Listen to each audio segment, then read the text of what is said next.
तो मूवी सबसे पहले देखने वाले देशद्रोही, बनाने वाले का तो कोई धर्म ही नहीं है, देखने वाले देशद्रोही उन्होंने पठान बना दी। हाँ भाई, हमने पठान बनाई है, वो पठान जिसने तलवार की नोक पे सलवार पहन लिया और फिर भी लोगों ने उसे देखा। चलो मुगले और पठानों की औलादों ने देखा, वो तो समझ गए, अपने अब्बू को देखने गए।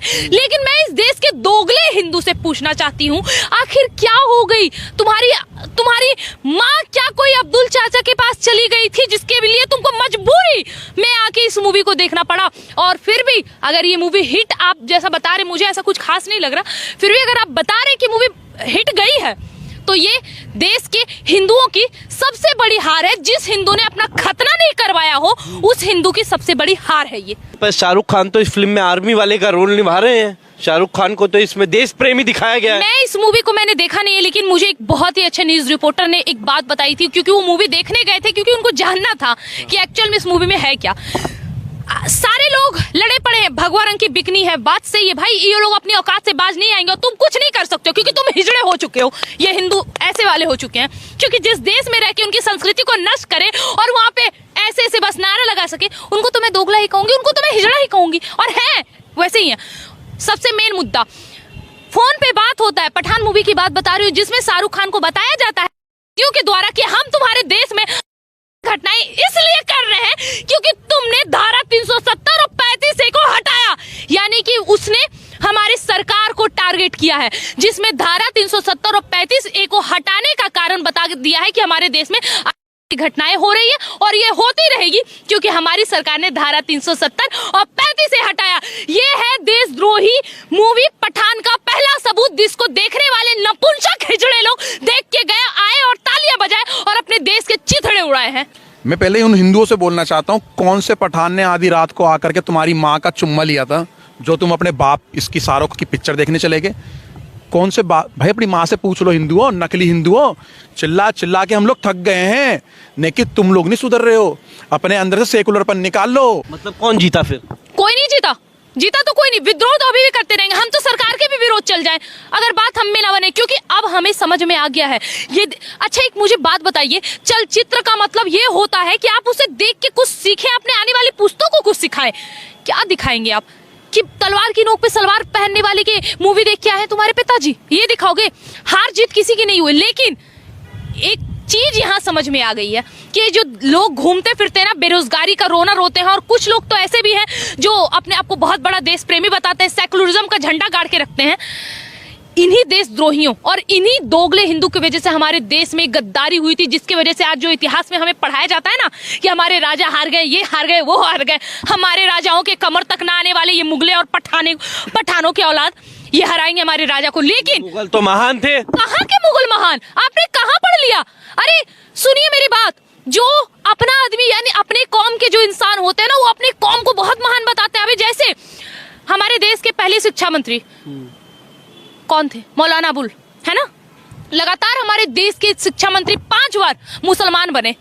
उन्होंने क्या किया? जो देश के गद्दार थे, यानी कि उन्होंने अपनी औकात दिखाई कि तुम्हारा भी खतना हुआ है, उसका भी खतना था। इसका मतलब दोनों के दोनों देश प्रेमी हैं। और उन्होंने क्या किया? अकबर, हुमायूं, बाबर सबको महान बता दिया, है ना? और जो हमारे देश के रियल हीरो थे उनको दिखाया ही नहीं, उनको बताया ही नहीं। क्या कि अकबर हल्दी घाटी की युद्ध में महाराणा प्रताप को हराता है। वो अकबर जो महाराणा प्रताप की कमर तक नहीं आता था, वो अकबर हराएगा हमारे महाराणा प्रताप को? लगता है आपको? छत्रपति शिवाजी का कहीं जिक्र नहीं, राणा संगा का कहीं जिक्र नहीं, बप्पा रावल का जिक्र नहीं, और मुगलों और पठानों को महान बताने वाला ये एनसीईआरटी जिसने हमें गलत पढ़ाया। अब देख लो, एकता देख लो ना इनकी। सलमान खान भी कूद पड़ा इसमें, सलमान खान भी कूद गया इसमें। भैया अब तो ये तो हो गए एक, लेकिन तुम हिंदुओं तुम एक नहीं हुए। हम हॉलों में घुसे, हमने विद्रोह करा। जब हमने हॉल में घुस करके पूछा ना भाई साहब 25-30 लोगों से, तो मेरे को लग रहा था कि वहां पर ना 40 या 50% हिंदू ही पिक्चर देख रहा था। जिन हिंदुओं ने पिक्चर देखी, भाई कौन से पठान ने आकर के तुम्हारी माँ का चुम्मा लिया था? अबे नलायको, अबे गधो, एक बात बताओ, ये पठान है कौन? कौन है ये लोग पठान? ये हमारे राजाओं के किलों पे कब्जा करने के लिए साले बाहर से बुलाए जाते थे, और वही पठान है ये नकली डरपोक कायर जो अपने ही देश को छोड़ छोड़ करके कहते ना, तलवार की नोक पे, हमारी बहन ने बोली, तलवार की नोक पे सलवार पहनने वाले पठानों की पिक्चर देख के आए हो तुम। अब आज तुम्हारे घर में छोटी छोटी बच्चियां हैं, बच्चे हैं, क्या बताओगे उन्हें कि किसकी पिक्चर देखकर आए हम लोग? इनकी, जिन्होंने हमारे देश का अपमान करा है, हमारे देश की मिलिट्री आर्मी का अपमान करा है, जिन्होंने हमारे देश का धर्म का अपमान करा, हमारे देश। कहते हैं इंसान को अपने मेहनत पे ध्यान देना चाहिए। हम जिनको अपनी भारत की संस्कृति से प्रेम है, उसने लगातार बाइकआउट किया, और मैंने तो साफ अपने हर एक वीडियो में, इनफैक्ट आपके हर एक चैनल पे मैंने ये कहा कि बाइकआउट मत करो, बैंड मत करो। मुझे बस एक सवाल का जवाब दो कि ऐसे अश्लील फैलाने वाली मूवी को सेंसर बोर्ड पास ही क्यों होने देती है? लेकिन इतने विद्रोह करने के बाद भी अगर ये मूवी हिट गई है तो देश के दोगले हिंदू, तुम्हें रोजगार की जरूरत नहीं, क्योंकि इनको तो रोजगार मिल गया। 500-500 रुपए, 1000-1000 रुपए के भाई टिकट, तुम्हें आटा मिल जाएगा उतने में। तुमको तो पता है पाकिस्तान आटे के लिए मर रहा है।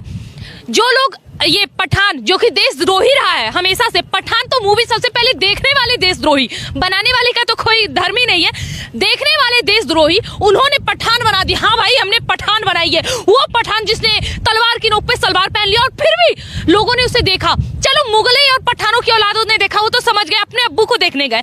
लेकिन मैं इस देश के दोगले हिंदू से पूछना चाहती हूँ, आखिर क्या हो गई तुम्हारी माँ? क्या कोई अब्दुल चाचा के पास चली गई थी जिसके लिए तुमको मजबूरी में आके इस मूवी को देखना पड़ा? और फिर भी अगर ये मूवी हिट, आप जैसा बता रहे, मुझे ऐसा कुछ खास नहीं लग रहा, फिर भी अगर आप बता रहे कि मूवी हिट गई है तो ये देश के हिंदुओं की सबसे बड़ी हार है। जिस हिंदू ने अपना खतना नहीं करवाया हो, उस हिंदू की सबसे बड़ी हार है ये। मतलब हिंदू इस फिल्म को देखने गए, आपको लगता है कि इस देश में केवल होंगे? ये 35% की आबादी ने हिट करवा दिया, इनके हाथ में कुछ है? अरे सब तो हम लोग करते हैं। पीके जैसी मूवी हिट करवाने वाले हम, 90 के दशक के बाद जितनी मूवी हिट गई, राम तेरी गंगा मैली काफी सुपर डुपर हिट हुई है। ये सारे के सारे एक हो गए, सलमान खान, शाहरुख खान, आमिर खान, ये सब एक हो गए, और देश के सारे मुसलमान एक हो गए पिक्चर के लिए। ऐसा सारे नहीं बोलूंगा, 50% मुसलमान इस पिक्चर को अपनी जेब से टिकट खरीद करके लोगों को बांट रहे कि 10,000 की भी खरीदेंगे। यही मुसलमान बोलता है कि महंगाई, गरीबी, अब कहां से भाई तुम्हारे में अमीरी आ गई? अब तुमने कैसे इसको करोड़ों अरबों रुपए कमा दिए? यही पक्ष है ना कि हम तो बुरखे में रखेंगे, बुरखे की मांग करेंगे, सुप्रीम कोर्ट में घेराव करेंगे, तोड़फोड़ करेंगे, आगजनी करेंगे, और यही मुसलमान नंगपन के 63 शो देखने के लिए चले गए, टिकटें बांट रहे, देखो नंगपन के शो। क्या है ये? इनका एजेंडा क्या है? कि अब जीत हो चुकी है, बॉलीवुड जीत चुका है, बॉलीवुड को अब जो फिल्म आएंगी ब्लॉकबस्टर होंगी। नहीं, ऐसा कुछ नहीं है। ये गलतफहमी, बॉलीवुड, आप ये गलतफहमी बिल्कुल ना पाले, क्योंकि जब तक हम रहेंगे, अगर हमारे हाथ में तैयार है खुशबू पांडे, अगर बॉलीवुड को पूरी तरह ध्वस्त करना पड़े, और अगर सरकार और देश के हिंदुओं के हाथ में नहीं है, मैं तैयार हूँ। अकेले मर सकती हूँ, लेकिन सबको लेके जाऊंगी जिसने हमारी संस्कृति को नष्ट किया, और जीत तो मैं उसकी कभी नहीं होने दूंगी। दिक्कत कहाँ है किसी को? किसको दिक्कत है? देखिए, हमारे देश में जो वाकई में धर्म के लिए इतना रखते हैं, हमारे देश के महंत, साधु संत, ऋषि मुनि, है ना, वो है हमारे देश के। ये जो धीरेन्द्र शास्त्री जैसे लोग, जिनको शायद वो लोग टीवी उतना नहीं देखते होंगे, उन लोगों को मतलब है इन सब चीजों से। जिस दिन ये लोग रोड पे आ गए ना, इनको असली औकात याद दिला देगी, और मैं उन लोगों का वेट कर रही हूँ। और जो आप कह रहे हो ना, भगवा रंग का बिकनी था, सीन नहीं काटा गया, क्यों काटा जाएगा? मुझे एक बात बताइए, हमने विद्रोह किया, बहुत किया, पद्मावत का भी हमने बहुत विद्रोह किया था, चलो थोड़ी बहुत सीन तो उसमें कट गई, इसमें सीन नहीं कटी, क्यों कटेगी? हमारे देश के हिंदू है ना, उनको पता है कि कुछ हिंदू है जो समर्थन कर रहे हैं, पर कुछ हिंदू तो है जो समर्थन नहीं कर रहे हैं। केवल और केवल मुसलमान ही इस पिक्चर पे देखने लगे। हमारे 20-25% जो हिंदू गए ना, उन हिंदुओं से भैया मैं हाथ जोड़ लेता हूँ, पत्रकार साहब हाथ तो जोड़ रहा हूँ मैं आपके आगे, फिर वो हाथ ना वो जंतर मंतर वाले की तरह मत दिखा देना। वो नेशनल दस्तक वाला वो शंभू सिंह, वो वही कंबल लेकर के पड़ा रहता, जैसी 4 बंदे देखे कंबल उगाड़ा और कैमरा लेके खड़ा हो जाता शंभू सिंह। वैसा हाथ जोड़ना मत दिखाना, किसी के बाप से नहीं डरते हो, ना किसी के आगे माफी मांगते। भाई साहब, मैं एक बात बोलना चाहता हूँ कि हमारे देश के अंदर ना ये लोग लगातार हमारे धर्म पे टारगेट करते रहते हैं। हिंदुओं, आप लोग समझना चालू कर दो, जानना चालू कर दो, नहीं तो तुम्हारे घर में भी घुस जाएंगे ये लोग। जिन हिंदुओं ने पिक्चर देखी, दोबारा बोल देता हूँ भाई साहब, चला देना। तुम्हारी माँ का अगर रात को आकर के चुम्मा लिया हो ना किसी पठान ने, तो साढ़े तुम ही देखने गए होंगे पिक्चर भैया। हम तो शेर हैं, और शेर